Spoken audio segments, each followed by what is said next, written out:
It's 4 o'clock. The headlines live on 7 News. A newborn baby found in a Keilor Downs yard. The police probe for answers. American authorities released the mugshots of 2 Hawks players arrested in Arizona. Iran sets tankers ablaze in the crucial Strait of Hormuz as Israel and America ramp up attacks. Breaking news on the new plan to lower Australian fuel standards to protect our supply. And a big surprise for this little fan, meeting his heroes at Collingwood HQ. This is Melbourne's 4 p.m. news with Mike Amor.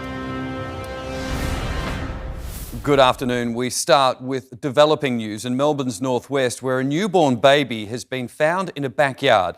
Jacqueline Stanley is live in Keilor Downs. Jack, the baby and a woman were taken to hospital. Both in a stable condition, Mike, and residents in this property behind me made the shocking discovery around 8 o'clock this morning. But how the baby got into the backyard still remains a mystery. Detectives have honed in on a property next door where a woman in her 20s was taken away in a stretcher. They've spent most of the day inside there, forensics taking photos after a marquee was set up in the backyard. Neighbours say police questioned 2 men at the scene this morning, but say they haven't made any arrests. Bloody towels were found on a nature strip nearby too, but they were likely left behind after the rush to get the baby into the ambulance. Neighbours are unsurprisingly shocked. Then I saw the ambulance, the police, and they're like rushing in, like, you know, cars in and out, and then everyone's panicking. I can't believe it. I can only imagine somebody who doesn't live there at all has driven past and doesn't want the child, so just left it there. What can you say? Absolutely dreadful. Police say they aren't looking for anyone else in relation to this, but we await an update to find out how this all unfolded. Jacqueline Stanley in Keilor Downs. Jack, thank you. American police have released the mugshots of Hawthorn footballers Dylan Moore and Connor McDonald after 7 News exclusively revealed how they fell foul of the law in Arizona. Let's go live to Laura Turner now. Laura, not a good start to the AFL season. No, Mike, these are the kinds of player shots AFL clubs don't want out there. Unfortunately for them, if you break the law in America, more often than not, police are going to make your mugshot public. McDonald and Moore were on an off-season trip to Arizona late last year when they were caught on a scissor lift hoisted 2.5 metres in the air. Police detained them for criminal trespass and they spent the night in the cells in Scottsdale, Arizona. Moore spoke exclusively about the arrest to 7 News earlier this week.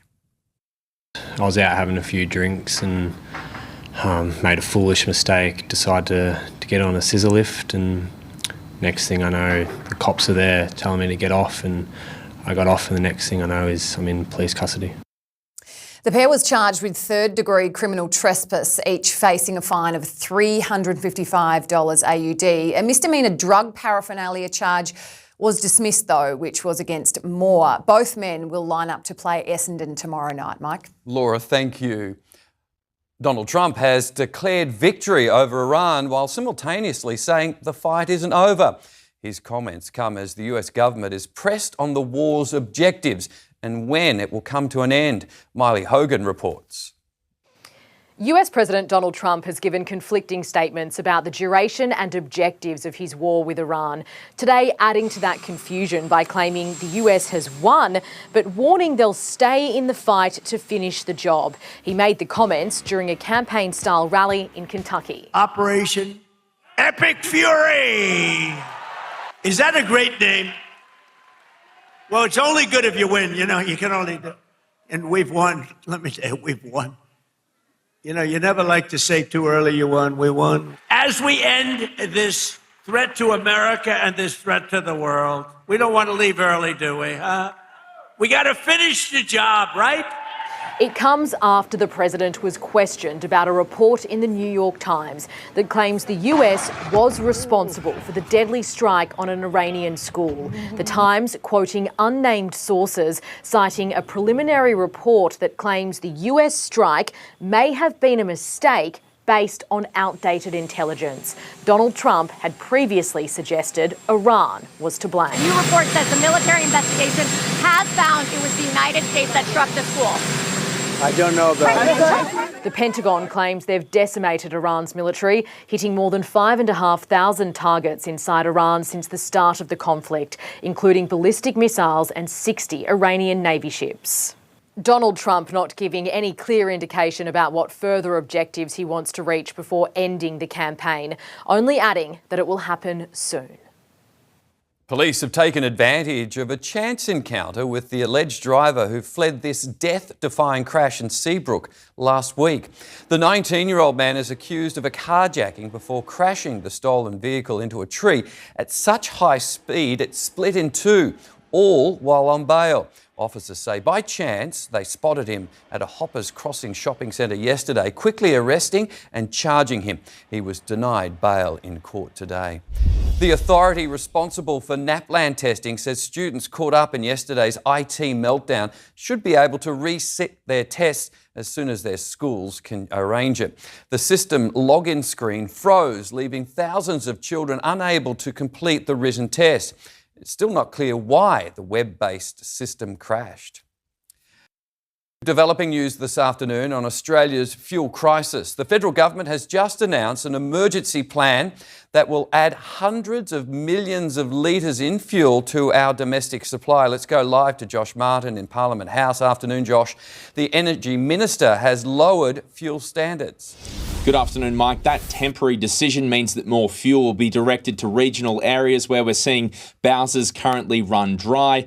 Minister Chris Bunn has amended the nation's Fuel Quality Act. It means the Ampol refinery at Lytton in Brisbane will be able to utilise high sulphur fuel that it would normally send overseas in the domestic market. The plan has been put in place for the next 60 days. The government has been under intense questioning from the opposition. Panic buying triggered by the Iran war has seen regional towns like Batlow in New South Wales run out of diesel and petrol, and prices have surged well beyond $2 a litre around the nation. Farmers are even warning it may affect their ability to get produce to market. The government must act to get fuel where it's needed to keep farms and regional businesses running. And Mandy from Inanbar Pastoral said this. She said, Sam, can you tell the minister if he wants milk in his latte, he better get this sorted out quick. A national crisis is a time for leadership on both sides of the House. Today I have decided to relax the requirements under the Fuel Quality Act. This will see 100 million litres of fuel extra flow in Australia a month over that time. Well, the big message for every Australian is don't panic. The suppliers are there. Mike, Paul Hines runs a seafood supply business travelling from Grafton to Tamworth each week. He says current fuel prices are adding $150 to the cost of each trip, and he will soon have to pass it on. We've worn it today, fair enough, but it's going to get to a point, I think, where we will need to pass it on to the customer, which in turn may reduce sales anyway. So it's catch-22. What do you do? Mike, the Prime Minister says ships are still arriving in Australia carrying fuel. The nation has 36 days of petrol, 32 days of diesel and 29 days of jet fuel in reserve. Josh Martin in Canberra. Josh, thank you. Meteorologist Jane Bunn joins us now. And Jane, we're having a taste of cooler autumn weather. Well, we are indeed, Mike. In March, we averaged 24 as our top, but today only briefly reached 18.5 as a cooler air mass swept through Melbourne. Showers are streaming through, light, so they only add up to a millimetre or two. Most frequent here over eastern suburbs, but some did make it into the west. When a shower hits, the temperature drops. When you add in the wind chill, it is certainly a taste of autumn. It is generally dry tonight, cool and cloudy, but we're not quite finished with those showers. There's more of them returning for tomorrow morning. But if you're wondering, is this it, the end of the warmer weather? No, it is not. I'll have some news on that a little later. Mike. OK, see you then. Thanks, Jane. It could soon become more expensive to sell your home in Victoria. Up next, the state government's plan to slap more costs on vendors. Also ahead, a pint-sized pies fan meets his heroes. And later, finally, power bill relief for Victorians. The advice on how to capitalise on the savings. Welcome back. You're watching 7 News. Live from Melbourne, here's a look over Docklands this afternoon. 5 people have escaped their Cheltenham home after a car burst into flames in their driveway just after 1:30 this morning. Fire crews arrived within 4 minutes but needed more than 2 hours to declare the scene safe. Police are investigating. Anyone selling their home in Victoria would be forced to pay for a building and pest inspection under a new plan from the state government. State political reporter Rochelle Brown has the details. The Allen government is vowing to shift the cost of building and pest inspections from buyers to sellers. Right now, the onus falls on buyers to organise and pay for their own inspections. But at around $500 each, the cost quickly adds up. The finer details of the scheme are still being ironed out, but the government claims any legislation will protect buyers from conflicts of interest. The changes would be introduced in early 2027 if the government is re-elected in November. It saves time, it saves money, and it also supports Victorians to purchase the home of their dreams. They want to know, is the property structurally sound? Do the stumps need to be replaced? Is the property leaking? Does the property contain mould?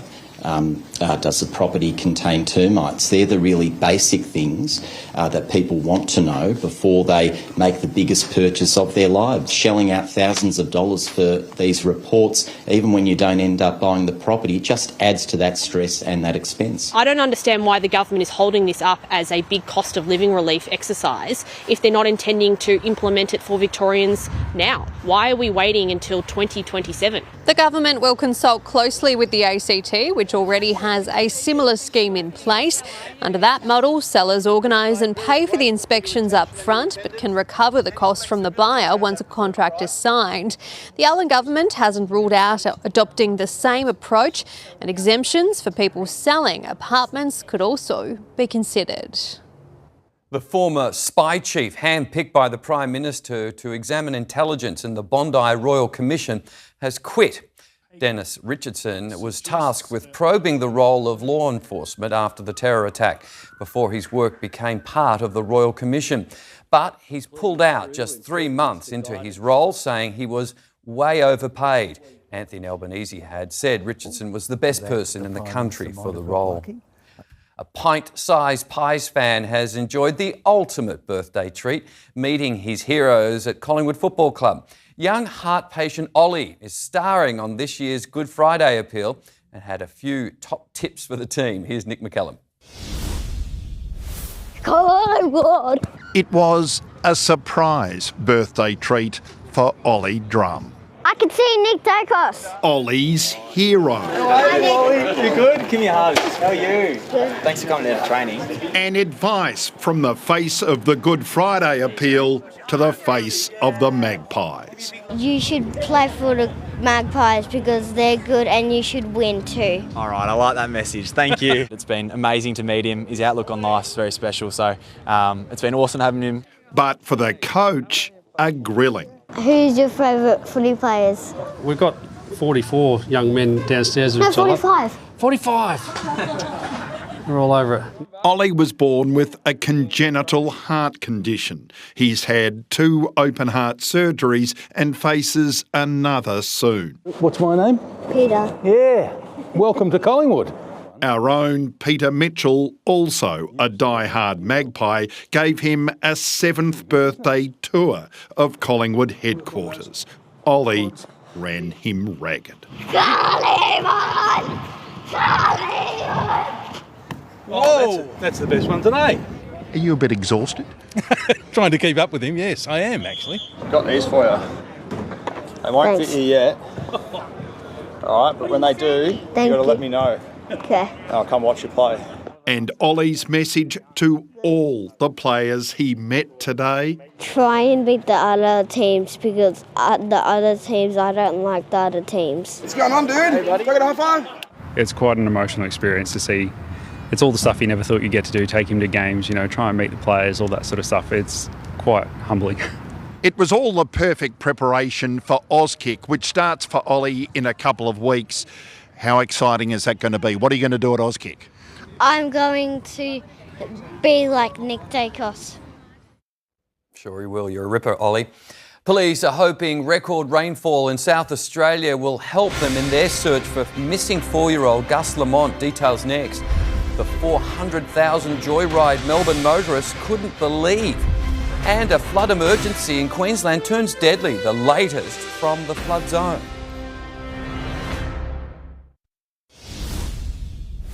Welcome back. You're watching 7 News. Here's a live look from our chopper over our spectacular MCG ahead of tonight's blockbuster clash between the mighty Tigers and the Blues. Drivers on CityLink couldn't believe their eyes this morning when they spotted a $400,000 Lamborghini packed with youths wearing masks. The performance SUV was stolen in a Maribyrnong home invasion shortly after 1 o'clock this morning. It belongs to Melbourne property developer and racing identity Aussie Kia. The Lamborghini was later spotted in Bayswater, but police are yet to track down the car or the thieves. Queensland's floods have turned deadly, with authorities pulling 2 bodies from a river. As Liam Bland reports, the pair were tourists.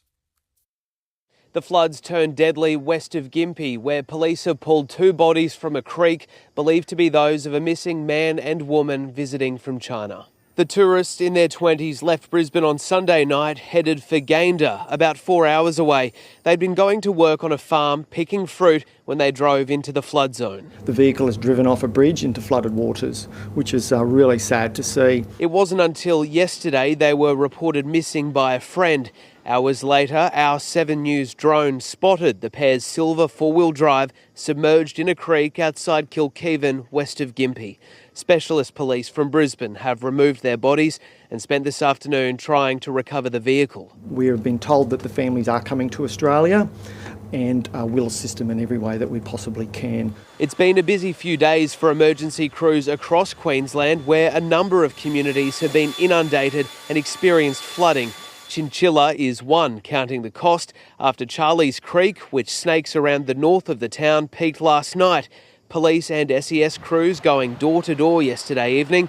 Around half a dozen people spent the night in an evacuation centre at the showgrounds. If it didn't go in, it was certainly very close to a lot of homes. Charlie's Creek is expected to remain at the major flood level throughout tonight before receding significantly tomorrow.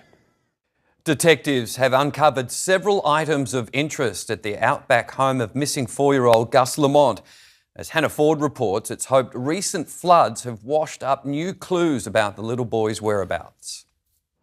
The police convoy rolled into Oak Park Station here mid-morning and have remained here for several hours, but the little boy's grandparents who live here have been nowhere to be seen. Detectives combed the property for new clues today, seizing several items of interest. Police also focused on a front room of the home near the mountain of dirt where the 4-year-old was last seen playing on grand final night. This video released by his parents 2 weeks ago showing the hat he was wearing that night. But despite multiple large-scale searches, there's been no trace of the little boy found. But detectives from Task Force Horizon are hoping flooding in the region has helped wash up new clues. Yesterday, police used a small camera to search several wells on a property owned by another family member. Gus Lamont's disappearance has been declared a major crime and police have a suspect. His grandparents have both hired high-profile lawyers and are not cooperating with police. Investigators have vowed to continue to return to this area to search for as long as it takes. Footy is back at the MCG with the traditional Richmond and Carlton clash kicking off round 1. Let's go live to Kate Massey outside the G. Hello, Kate. Die-hard fans, we can see them behind you, or are already out in front. They are, Mike, 3 hours before this game kicks off. The fans, they're already here waiting to get inside. We know the gates open at 5 o'clock.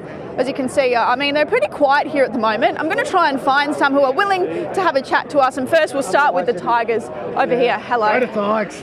What do you think the outcome of tonight's game will be? I think it'll be all right. If Carlton are winning at half-time, I think we win. So there you go. If Carlton are winning at half-time, you think you're going to win? Yep. Same as last year? Yeah, same as last year and same as last week. So that's what I reckon. You've got belief in this side. How good is it to have footy back at the G? Oh, it's great. I was here last week at the home of footy. It was great. Pretty not my side, wasn't playing, but it's exciting times, and I think a lot of fans will be very excited. Oh, good luck tonight. We need to move on and find some other fans and some Carlton fans here. We've got a Patrick. I don't want to touch your scarf. You show us Patrick Cripps. There we go. How exciting is this? Good. Oh, we need a bit more from you for the Blues to get up tonight. They need some energy. So what would you say if you were there in their team meeting tonight? Oh, I might ask your dad. Anything? Go the Baggers. Go the Baggers. What would you say to them? I'd say just get stuck in and give it to the Tigers. Beautiful.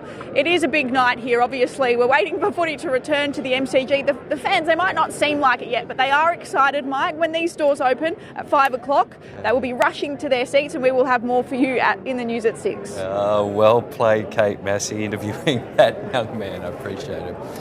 Still to come on 7 News, we're live to Tel Aviv as terror group Hezbollah takes responsibility for strikes on Israel. Also coming up, why power price pain is about to ease for Victorian households. And later, Mel McLaughlin's message to Australians, the symptoms she wants us to look out for after being diagnosed with lung cancer. We're live from Melbourne on 7 and 7 Plus. Stay with us. You're watching 7 News Melbourne. Mike Amor with you. These are the stories we're following this hour. A newborn baby found in a Keilor Downs backyard. The baby and a woman taken to hospital as police probe for answers. American authorities released the mugshots of 2 Hawks players arrested in Arizona. Iran sets tankers ablaze in the crucial Strait of Hormuz as Israel and America ramp up attacks. Australia set to lower fuel standards to help shore up domestic supply. And pint-sized footy fan Ollie meets his heroes at Pies HQ ahead of the Good Friday appeal. To the Middle East now, where Israel is carrying out widespread strikes on Tehran and Beirut. The Lebanese Hezbollah launching missiles as well at an Israeli intelligence base in Tel Aviv. And 2 more fuel tankers have been destroyed during strikes off Iraq. Let's go live now to Europe correspondent Jacqueline Robson in Tel Aviv. Jackie, you've been hearing more alarms there overnight. Yes, we have, Mike, and we've also felt the explosions. It was a coordinated attack by Hezbollah in conjunction with Iran, really targeting Israel's intelligence base here in Tel Aviv. Israel fired back just as hard, targeting the Lebanese capital, Beirut, those southern suburbs where it's believed Hezbollah is hiding out. Buildings and cars were destroyed, killing 7 people. The death toll now, according to the Lebanese Health Ministry, is creeping further than 600 people, but the war focus is really turning to oil ships and facilities. Iran retaliating after the US-Israeli strikes decimated a number of oil refineries in Tehran. 2 foreign oil tankers off the coast of Iraq were struck by explosive-laden Iranian boats. Iraq has now stopped oil port operations, which will feed into the chokehold that's gripping the world's oil supply. Earlier, 3 vessels were hit by unknown projectiles in the Strait of Hormuz. That's including a Thai cargo ship where 3 people remain missing. Iran's Revolutionary Guard warning it would not even let a litre of oil through that crucial passage. And in Oman, ship workers filmed a Shahed drone flying overhead before exploding at an oil depot. You can see that fireball and smoke just billowing into the sky. These latest attacks have seen a jump in oil price again as we head into day 13 of this war. Mike? Jacqueline Robson, live in Tel Aviv. Take care.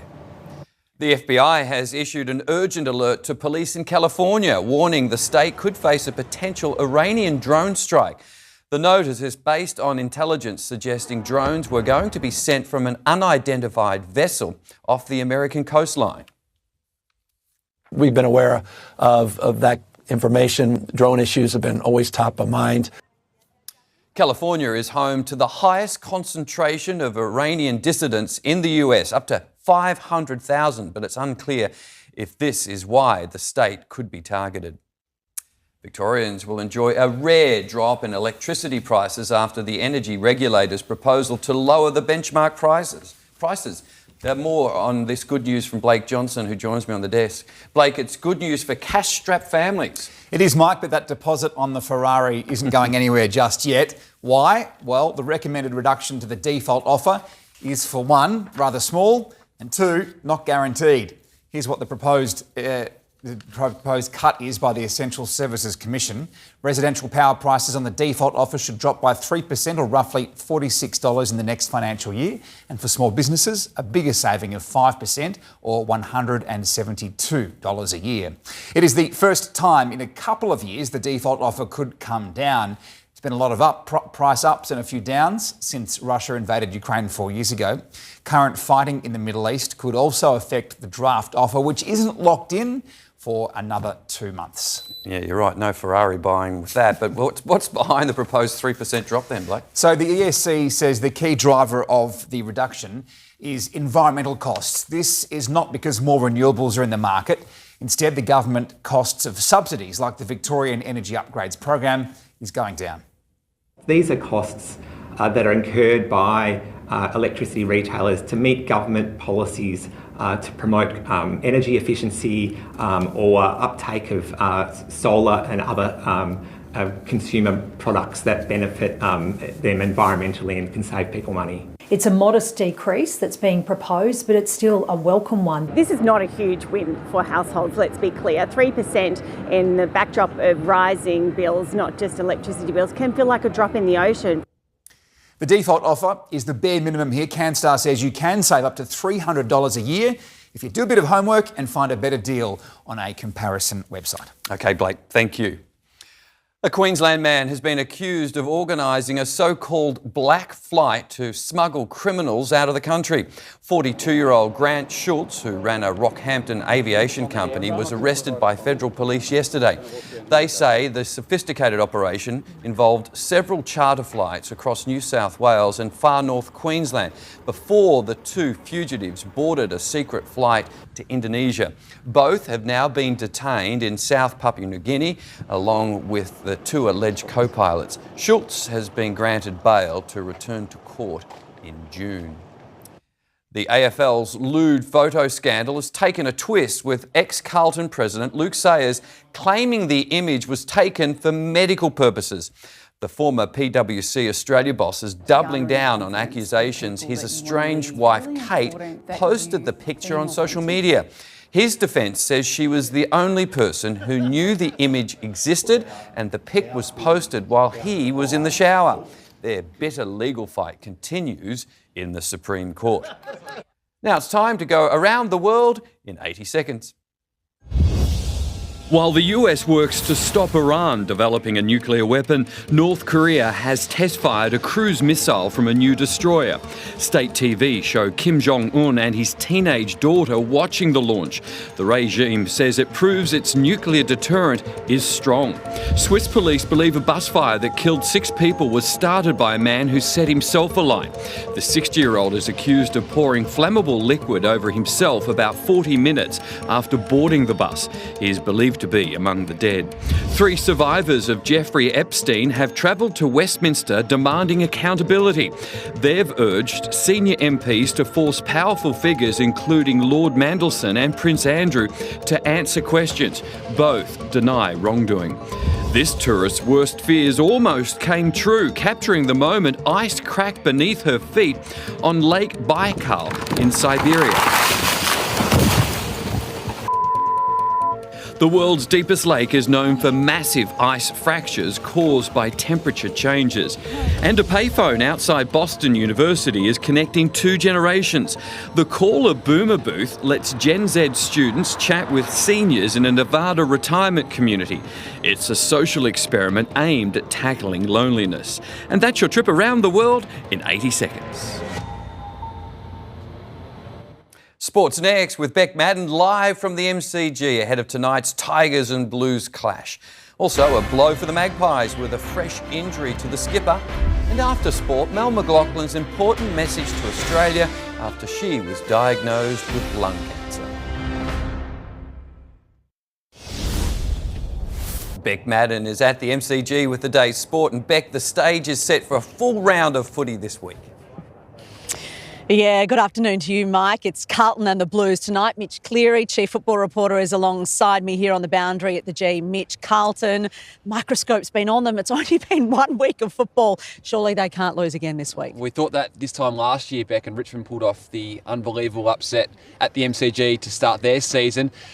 Look, there's no coach under more pressure in the AFL right now than Michael Voss, and there's no team under more pressure than Carlton after what we saw last week. Only 4 times in their history have they conceded 12 goals in a quarter, and that happened in the third term at the SCG. So they are going to be coming out breathing fire. They've made 3 changes at the selection table, including dropping their ruckman, or their second ruckman, Liam Reedy. So they're going with Hudson O'Keefe in attack, who's a bit more of a hybrid forward ruck. So they're hoping that might be able to give them a bit more spark in attack. But they looked lacklustre at times last week, and I think when they got on the outside of the Swans, they really burnt the Blues. So let's see if Richmond can really expose them outside of the contest. Yeah, well, what about the Tigers? It's the 3rd year of Adam Uze in the main coaching chair. It is a team stacked with youngsters. It is. They've got stars coming out of there. They're brimming with stars. Given they've gone to the draft, they're trying to get in early before Tasmania come in and take all the good kids. So Richmond have gone down the bottom, going in and getting these best teenagers. They think that they're on track to win a flag in the next 5 years. That's what we spoke to their CEO Shane Dunn about yesterday. Now let's see if they can do it. We're going to see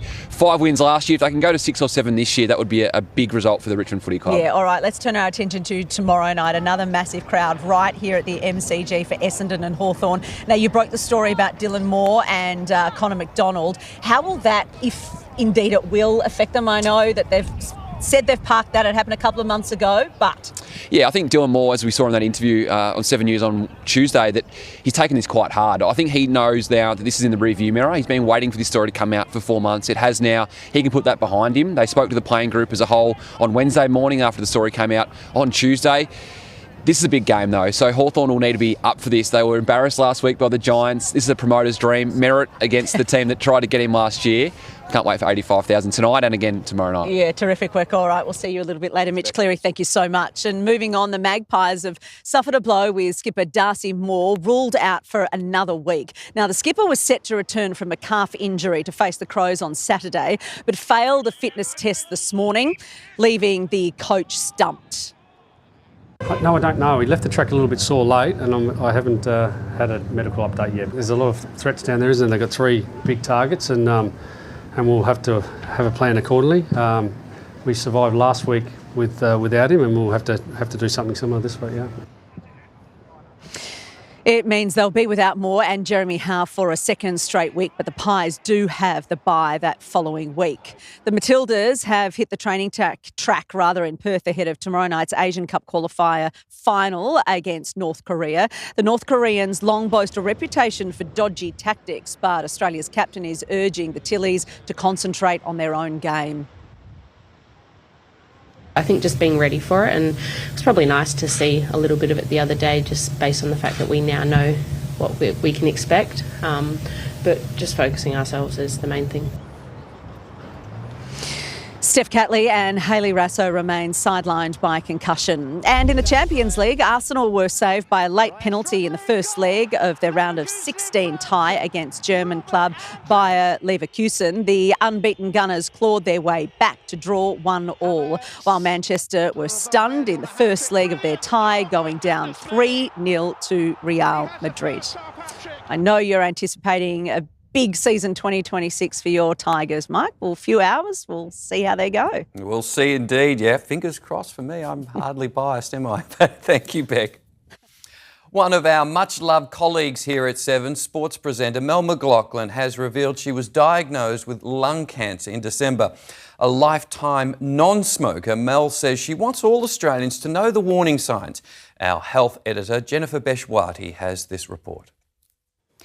Yes, good afternoon. Well, it is heartbreaking news. Mel's recovery from the diagnosis is slow, but it's also good. Doctors are happy with her progress for now. Surgery included removal of the tumour and half her lung with it. She's taking some time to rest before returning to presenting duties. Mel's cancer, fortunately, was detected early at stage 2, meaning the survival rate is higher. And the kind of surgery she had is not usually effective for later stage cancers, which tragically is what happened to Mel's older sister Tara a decade ago, the mum of 2 losing her life to cancer at the age of just 39. Now Mel shared her story to help others.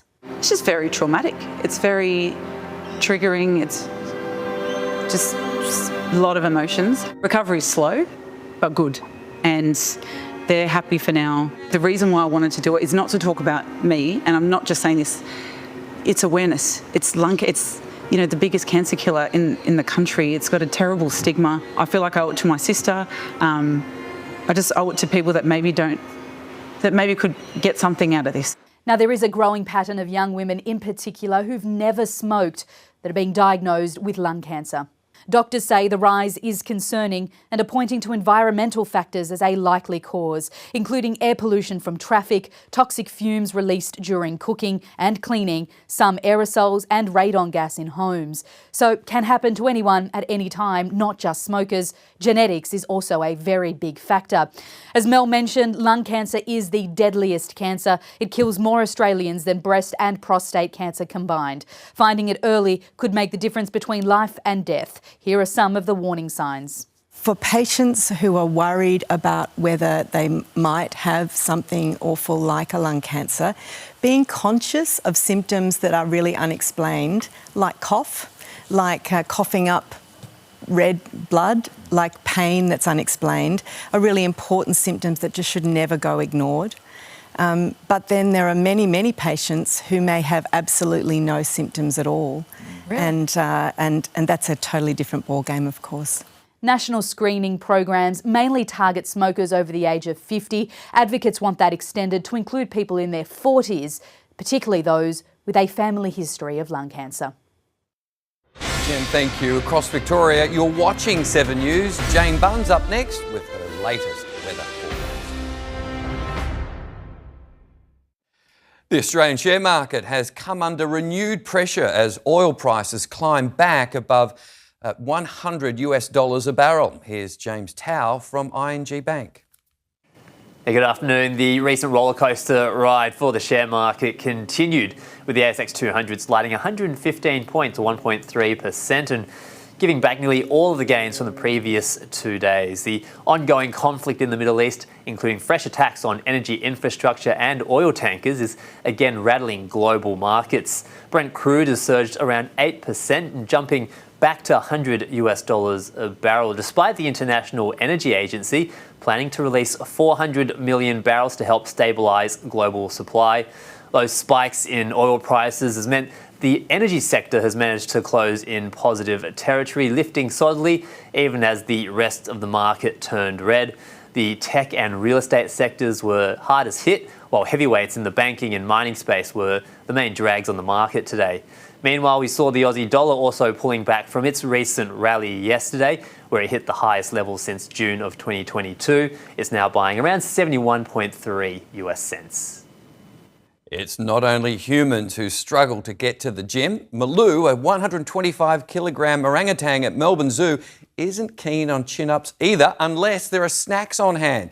Keepers have spent many years developing a drone that drops food parcels onto 12-metre towers, encouraging Malou to climb and forage like he would in the wild. And it's working.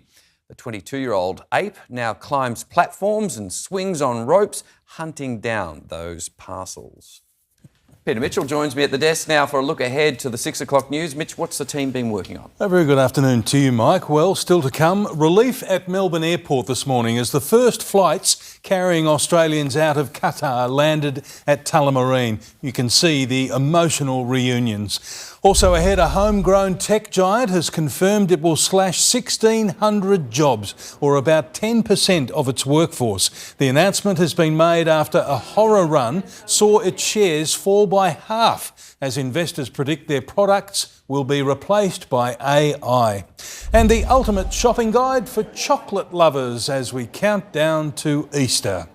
Very important time. That's all coming up after the chase, Mike. Are you a chocoholic? My word, I am. Yeah, my wife has to hide them, otherwise they don't make it to Easter. Okay, thank you. I'll get rations. Yeah, exactly. Jane joins us again. Jane, what's in store for the end of the week? Well, Mike, the cooler air is sticking with us, but not forever. It'll warm up again on the weekend. Today is considerably chillier than what we have experienced lately. It has been about 17 for much of the time, briefly peaking at 18.5. The bay is rough in this cold and gusty southwesterly wind. Those winds are pushing showers through, frequent over eastern suburbs, just the odd one in the west. You certainly notice them and feel the temperature plummet as they hit, but it only adds up to a millimetre or two. They are now only down near the coast and out in the outer east. And that should stay that way tonight. At the G, while it is cloudy, it should be quite dry, feeling chilly in that wind. Showers are crossing southern parts of the state, drying up as they cross into East Gippsland and into the north. But the cloud certainly does, not quite making it to the far northeast though. You can thank the higher ranges there for that. All temperatures are well below average, sometime by as much as 8 or even 9 degrees. We can thank a cold front for our taste of autumn. A trailing high pressure system is so far back to our west it lets the air we're breathing today come from well south of here. It is cold enough for snow on the Tasmanian Alps this evening. That high isn't going to linger there long. By later tomorrow it'll ridge right across the south. That'll stop that chilly southerly, letting it warm up this weekend. Around the nation tomorrow, showers are likely in Brisbane, just an early shower in Sydney, then partly cloudy, just 23. Slowly turning sunny in Canberra. Hobart also has early showers and it clears. It's lovely in Adelaide, a mix of sun and cloud in Perth. To Victoria, areas of cloud over the south, isolated showers more frequent in East Gippsland. Cloud spreading just into the north tomorrow, so a lot less than today. We do then have high cloud entering the west later in the day as skies clear out in the south. It is still on the cool side, but not as extreme as today. 26 in Wodonga after a start on 10. In Melbourne, it's about 20, but feeling cooler under grey skies. You can expect light showers in the morning, so they'll be passing through just like we saw today. Then sunshine starts to appear later in the afternoon. And that is the signal that it'll be much nicer this weekend and warm up. We're at 6, Mike. Good news. OK, thanks, Jane. And that's all from Melbourne's afternoon news. Thanks for joining us for now from the 7 News team. Enjoy the rest of your afternoon.